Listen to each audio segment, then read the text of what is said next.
संजय सोई sir, Islamic ज्ञान पर भगोड़े के इस्लामिक ज्ञान को वहीं की बच्चियों ने वहीं धो डाला। अनरिलेवेंट क्वेश्चन था ये, अनरिलेवेंट क्वेश्चन था, अनरिलेवेंट था, वैलिड क्वेश्चन, अनरिलेवेंट था।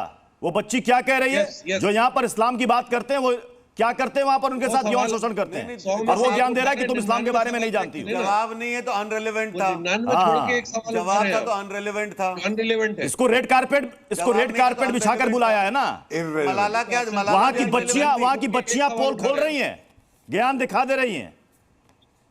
संजय सोई सर नहीं, देखिए, मैं यहाँ पे मजहब पे नहीं जाऊंगा, लेकिन मैं ये कहना चाहूंगा कि जो जिस प्रकार से हालात हैं और जिस प्रकार से अनइक्वल है वहां पर हिसाब किताब के महिलाओं के साथ को छूट नहीं दी जा रही है, उनको एक तरह किसी प्रकार की आजादी नहीं है, तो ये बात एक खुद सोच रहा कि आज इनको अपने गिरेबान में झांकना चाहिए कि क्या ये आगे कब तक इस तरह के हालात बने रहेंगे। क्या ये 14वीं सेंचुरी में जा रहे हैं या आगे 24th सेंचुरी में जा रहे हैं, इस चीज को सोचना पड़ेगा। और जो आज जो वहां पर जो हालात है पाकिस्तान के, इसके लिए मेरे ख्याल से वो खुद जिम्मेदार है। जब भी मैं, जैसे वोरा साहब बता रहे थे, बाहर मिलता हूँ, विदेशों में मिलता हूँ, लोग गाली देते हैं अपने पॉलिटिशियन को, लोग गाली देते हैं अपनी सेना को, कहते हैं इन्होंने आज जो हमारा ये हाल कर दिया है। और वही आज जो फ्रस्ट्रेशन इनकी सड़कों पर निकल के आ रही है, फ्रस्ट्रेशन दिख रही है कि आज गरीबी है और पॉलिटिकल इंस्टेबिलिटी है।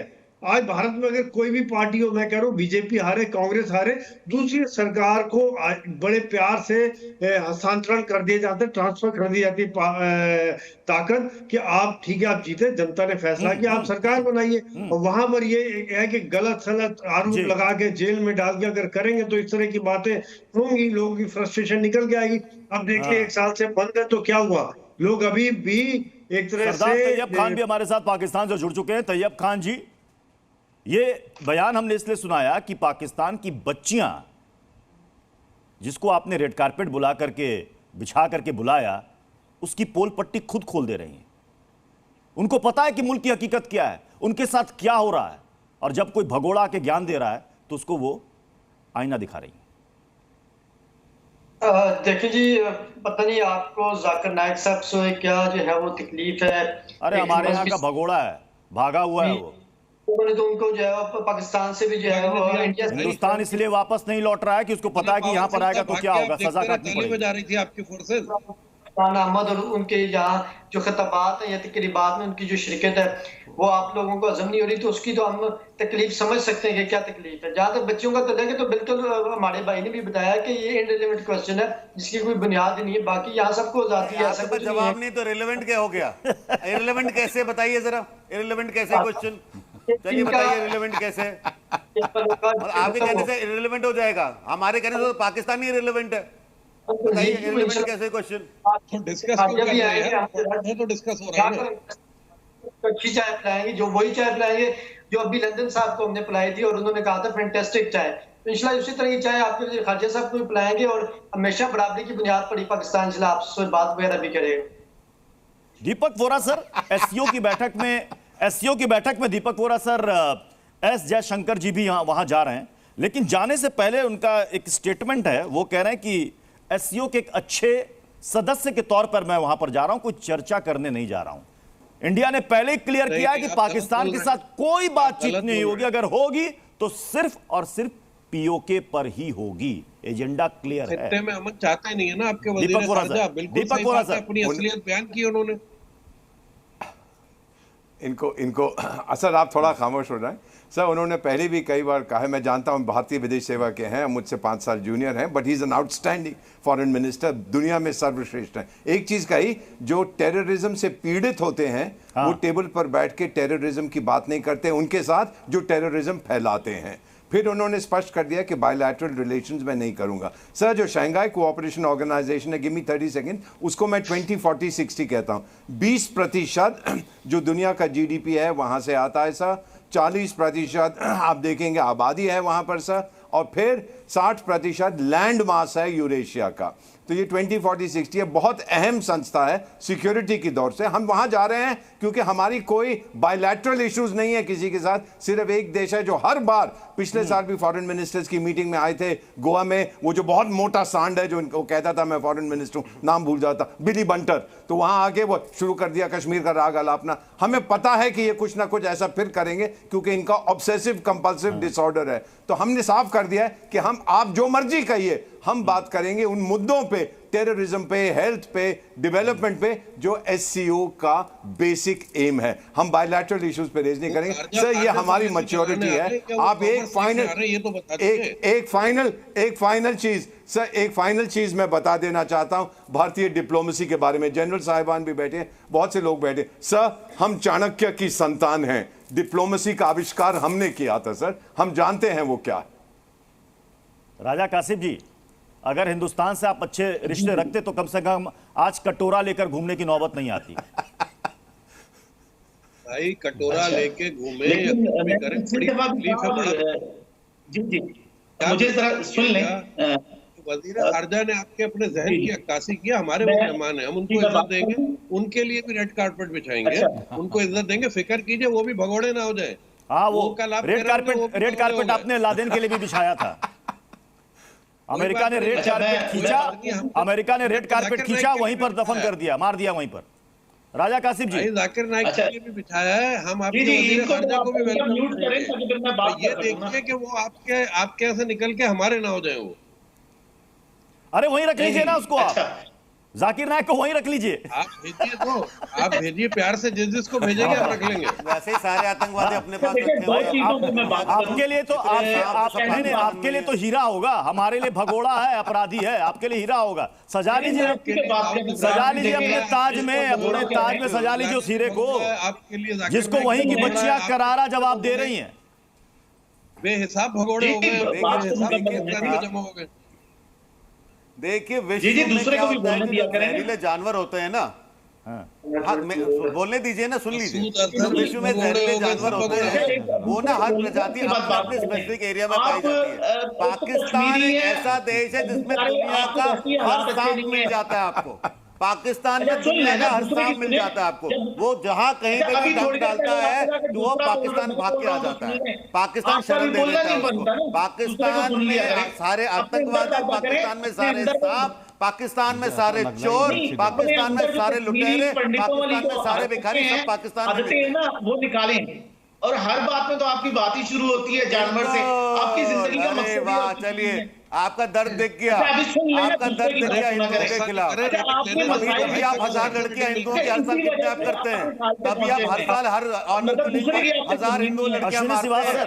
ये तभी करते हैं, तभी आप। एक कहावत है ना कि जो दूसरों के घर को जलाने की कोशिश करता है, एक दिन वो खुद अपना घर भी फूंक लेता है। तो पाकिस्तान अपना घर खुद फूंक रहा है। अश्विनी सिवाल सर, हाँ, तो मैं बता रहा हूँ ना, मेरी आप हाँ बिल्कुल, देखो सच्चाई है कि पाकिस्तान को समझ आना चाहिए कि अगर वो आतंकवाद की फैक्ट्री रखेगा तो आतंकवाद उसको ही खा जाएगा। ये जो तहरीक तालिबान पाकिस्तान है, जिसको ये बैड टेररिस्ट बोलता है, पैदा किसने किया? और ये इसके गुड और बैड टेररिस्ट में फर्क करता है। जो आतंकवादी भारत में भेजता है, चाहे वो लश्कर तोबा जैसे, उनको तो गुड टेररिस्ट बोलता है। और तहरीक तालिबान पाकिस्तान जो इनको एक प्रकार से अटैक कर रहा है, चीनियों को मार रहा है, उसको वो बैड टेररिस्ट बोलता है। और फिर तालिबान को बोलता है कि आप उसको अड्डे देते हो, वो अफगानिस्तान में उसकी बेसिस है। सच्चाई यह है, ये सारा का सारा पाकिस्तान की अंदर फैक्ट्रियां हैं टेररिज्म की, और वो पूरे वर्ल्ड के अंदर आतंकवाद। देखो 100 जो पूरे नंबर 1 आतंकवादी वर्ल्ड के, उसमें से 80 वो हैं, या तो वो पाकिस्तान में हैं या वहाँ की रूट्स हैं। तो ये सच्चाई है। पाकिस्तान आज उस कतार पे पहुंच गया है, उसके अंदर इकोनॉमिक क्राइसिस है, पॉलिटिकल इंस्टेबिलिटी है। और आज तहरीक तालिबान पाकिस्तान बहुत बोल्ड हो रहा है। Balochistan liberation army freedom struggle कर रही है बलूचिस्तान के अंदर। ऐसा लगता है कि पाकिस्तान कि अंदर एक सिविल वार जैसी सिचुएशन पैदा होगी। और मुझे लगता है कि आने वाले समय में 4 टुकड़े होंगे पाकिस्तान के, खैबर पख्तूनख्वा, बलूचिस्तान, सिंध और पंजाब। और पीओजे के और गिलगित बाल्टिस्तान जो भारत का हिस्सा है, जिसको इलीगली ऑक्यूपाई किया पाकिस्तान ने, वो भारत में मिलेगा। और उसकी वजह हम नहीं, उसकी वजह लोग हैं। मुजफ्फराबाद, मीरपुर, कोटली, जहांगीर, ददनियाल, बाग, सड़कों में खड़े हैं लोग। आप तो ये सच्चाई है करने की वजह से, आप ही की करने की वजह से आपका मुल्क टूटने की कगार पर आ चुका है। मुकीम अहमद साहब, यार मुझे समझ नहीं आती, हमने देखा था ख्वाब 71 में जो है पूरा कर दिन दिया के ना। वक्त ख्वाब कैसे देख लेते हैं? मुकीम नहीं, मुकीम अहमद साहब, मुकीम अहमद, भाई अभी आप ख्वाब देख रहे हैं, आप फिक्र ना करिए। एक तो भारतीय फौजियों का सर जी, अच्छा जी, आप राजा का बयान चलाया, कासिफ जी आपने- बोल रहे हैं। एक सेकंड कासिफ जी, मेरा सवाल मुकीम साहब से था। हाँ देखिए, बोले बोले बोले। आपने उस बच्ची का बयान चलाया, आपने लेकिन ये नहीं बताया कि आरजी कार हॉस्पिटल कोलकाता के 10 डॉक्टरों को क्यों सस्पेंड किया गया। आपने ये नहीं बताया कि लालू प्रसाद यादव आज कह रहा है कि मोदी हुकूमत ने रेलवे को तबाह कर दिया। आप ये नहीं बता रहे कि अर्जुन खड़गे कह रहे हैं कि मेक इन इंडिया हमने कहा प्रोग्राम ना, जो मतलब मैं समझ रहा हूँ आपकी दुखती रग मैंने छेड़ दी। मैं अफगानिस्तान समझ से रहा क्या हूँ, ताल्लुक है? मैं समझ रहा हूँ दुखती रग आपकी छेड़ दी तो गूगल करने लगे। जाकिर नाइक का मतलब मैं तसल्ली हमारे यहाँ बख्श सर आपको सुनिए, जाकिर हमारे नाइक यहाँ ऐसे अपराधियों के लिए बाकायदा सजा है, सजा मुकर्रर की अच्छा जाती सुन है। लें, आपको देखते और हमारे यहाँ दुनिया किसी से ना भगोड़े आप को बुला इंटरपोल करके पर ये मंगा रेड नहीं कारपेट लेते। बिछा करके उससे अरे सुनिए, उपदेश आप नहीं एक दिलवाया इंटरपोल जाता, आप इंटरपोल ज्ञान नहीं दिलवाया जाता। आप पाकिस्तान से आपको लगी हुई है, दुख हुआ हुआ है, आप इंटरपोल को कहे ना, लिखेगा कि भाई हमारा ये वांटेड है, हमें दे दो। आप एग्रीमेंट करें ना दुनिया के साथ। पाकिस्तान के साथ आपके होते नहीं है जी, पाकिस्तान में ये है वो है, आप पाकिस्तान के साथ बैठ जाए, एक एग्रीमेंट कर लें जी, क्रिमिनल्स का नहीं होगा। अच्छा मसला आप कैसे करेंगे? इंडियन आर्मी तो एक खुद क्रिमिनल पूरे है, देश के लिए एक कॉन्ट्रैक्ट करना आपकी पड़ेगा, फिर terrorist पूरा army देश ही है। क्रिमिनल है। समस्या ये है, पूरा देश ही क्रिमिनल है, रखिए क्या पूरा देश संजय सर कह रहे हैं कि पूरा देश ही क्रिमिनल से भरा हुआ इंटरपोल से है। क्यों नहीं मांग लेते? ये मतलब अजीब और गरीब दलील है, इंटरपोल से क्यों नहीं मांग लेते? अरे साहब, ओसामा बिन लादेन को आपने अपने यहाँ छुपा रखा था, किससे परमिशन ली थी आपने जनाब? जनाब किससे परमिशन ली थी ये बताइए ना, किससे बात की थी, क्या था आपके लिए लादेन? संजय सोई सर, तो अमेरिका करने क्या आया था अक्टोबाबाद में 2 हेलीकॉप्टर लेकर? अक्टोबाबाद में मैंने कैसे मूर्ख बता रहे हैं, भारतीय सेना जो है आज दुनिया में एग्जाम्पल है। आज मैं भी वहाँ कश्मीर में था, द्रास में था, मुझे फख्र है कि मैं उस सेना से हूँ जहाँ पर हमने जिनको अपने सैनिकों को अपने लेने से मना कर दिया था, हमने उनको बड़ी इज्जत के साथ दुबुल के खाक किया था। बिल्कुल कश्मीर पाकिस्तान के पास आएगा। ऐसे कमांडो उतरे थे 22 घंटे की गर्दनें ले गए, वो भी तो बता दीजिए कारगिल में। जैसे नहीं रहने दो। एक मतलब रहने दो, अच्छा गधों से बात आगे ये निकालो। हमारी जिंदगी बार गधों में से कहे निकलती जा नहीं रहे है। हैं अब चाइना को सारे चले जाएंगे, भाई तुम भी चले जाना साथ में। भाई साहब, गिनती आप करते हुए। कह रहे हो कि अब उसामा बिन लादेन पाकिस्तान में था ही नहीं, मतलब अब आप एक समय ऐसा आएगा आप अपना झूठ छुपाने के ये लिए तो वही कहोगे बात कि हो पाकिस्तान नाम का कोई गई, ये देश तो ही वही नहीं बात है। हो गई कि थोड़ी देर में मतलब राजा आप काशिफ कहोगे साहब कहेंगे कि पाकिस्तान मेरा नाम नाम का राजा कोई देश ही काशिफ नहीं है। मैं बात कर रहा हूँ, आप बीच में बोल रहे हैं। जब बंदा नहीं अब ये बात एक करता है, समय बीच में ऐसा अपने मिलावट झूठ शुरू छुपाने के लिए ये एक समय पे ऐसे बेहुदा बकवास करेंगे, कहेंगे पाकिस्तान नाम का कोई देश ही नहीं है। अरे मुल्ला उमर आपके सिवाज सर अब इनसे क्या ही उम्मीद की जाए? ये वो मुल्क है जो अपने सैनिकों के शव लेने से इनकार कर देता है, ये वो मुल्क है। वही तो भाई साहब, तो इनके मुंह से ये सुनना कि सच्चाई इनके मुंह से ये सुनना कि हमें पता नहीं था कि लादेन यहाँ छिपा हुआ है, हैरत नहीं हो रही है, हैरत नहीं हो रही है। आपको हैरत हाँ देखो प्रतुष, ये सच्चाई है कि जो कारगिल की लड़ाई थी उसके अंदर पाकिस्तान की आर्मी ने अपने जवानों की बॉडी लेने से मना कर दिया और बोला कि ये पाकिस्तानी नहीं है, ये है पाकिस्तान का असली चेहरा। पाकिस्तान ने अपने एनएलआई जवानों को लेने से मना कर दिया और ये देखे भारत को उनका अंतिम संस्कार बड़े एक सेकंड कासिफ साहब, तैयब खान जी की हालात, चलिए नहीं ठीक है, आप अपने पड़ोसी हिंदुस्तान की बात नहीं मानेंगे, मत मानिए, आपकी मर्जी है। हम तो आपका भला चाहते हैं, हम भी चाहते हैं कि हमारा पड़ोसी कम से कम कटोरा लेकर ना जाए, हमें भी तकलीफ होती है। आप तालिबान की बात मान लीजिए, आप तालिबान की बात मान लीजिए। बाजवा साहब गए थे ना वहां पर, तालिबान में जब सरकार का गठन हो रहा था, तय कर रहे थे कि कौन सा मंत्रालय संभालेगा। मान लीजिए उसी तालिबान की बात। भाई आसिम मुनीर, यार इतनी आपको रहती है टेंशन। काबुल आपने बांग्लादेश में बंदे उतार दिए, ढाका में। तैयब खान से मेरा सवाल था, तैयब खान से मेरा सवाल था, तैयब खान जी, तैयब खान जी। अरे हमारे रक्षा मंत्री ने कहा कि आप अगर रिश्ते बेहतर रखते तो IMF के सामने आपको गिड़गिड़ाने की जरूरत नहीं पड़ती, उससे ज्यादा पैसे दे देते हम आपको, उससे ज्यादा पैसे दे देते। कश्मीर पाकिस्तान का था, हम ले लेंगे, हमें दम होगा हम ले लेंगे और इंशाल्लाह लेंगे, हम ले लेंगे, हम ले लेंगे। अरे सर पीओके आपके हाथ से जा रहा है सर, आप ले लेंगे बात कर रहे हैं। पाकिस्तान में कौन से इतिहास में थे? हमारे इतिहास कहां से पढ़कर आते हैं? इतिहास कहां से पढ़कर आते हैं? आप वो देश हैं, वहां जनरल नियाजी एक यहूदी के सामने घुटने टेक रहा था, यहूदी के सामने। जनरल जैकब एक यहूदी थे, एक यहूदी के सामने घुटने टेक रहा था और इस्लामाबाद में रेडियो बोल रहा था हम दिल्ली। मुकीम अहमद साहब ने फिर से गूगल कर लिया है, मुल्क है, कुछ नई इंफॉर्मेशन के साथ आ रहे हैं। मुकीम अहमद साहब, हाँ फिर से गूगल कर लिया है, हाँ 3-4 खबरें पढ़ ली हैं हिंदुस्तान की। आपके कोई गैरत है आपके मुल्क में? आप जो अपने शहीदों की रख पकड़ ली हमने, जो एक यहूदी के सामने घुटने टेक दे वो कहेगा इस्लामिक रिपब्लिक है। एक यहूदी के सामने दीपक वोरा सर, दीपक वोरा सर, इस्लामिक रिपब्लिक है वो। दीपक वोरा सर, सुना आपने कासिफ जी को, ये कह रहे हैं जम्मू कश्मीर हम ले लेंगे आपसे। यहूदी ने पूरे अपनी चिंता नहीं कर रहे हैं, इनके मुल्क के 4 टुकड़े हो रहे हैं, पीओके इनके हाथ से बहुत जल्द निकलने वाला है, ये हमें जम्मू कश्मीर पर ये धमकी दे रहे हैं।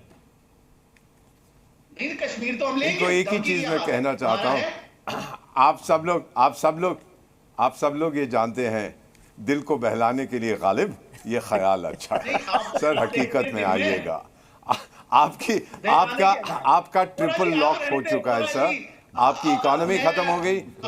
एक मिनट सर, मुझे आप तो हर चैनल पे बैठ के कहते हैं यही नंबर 1 चैनल है।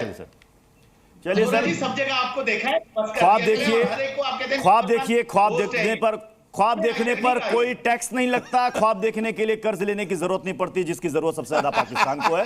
बहरहाल बहुत बहुत शुक्रिया आप सभी मेहमानों का हमारे साथ टू दी पॉइंट पे जुड़ने के लिए। जी न्यूज़।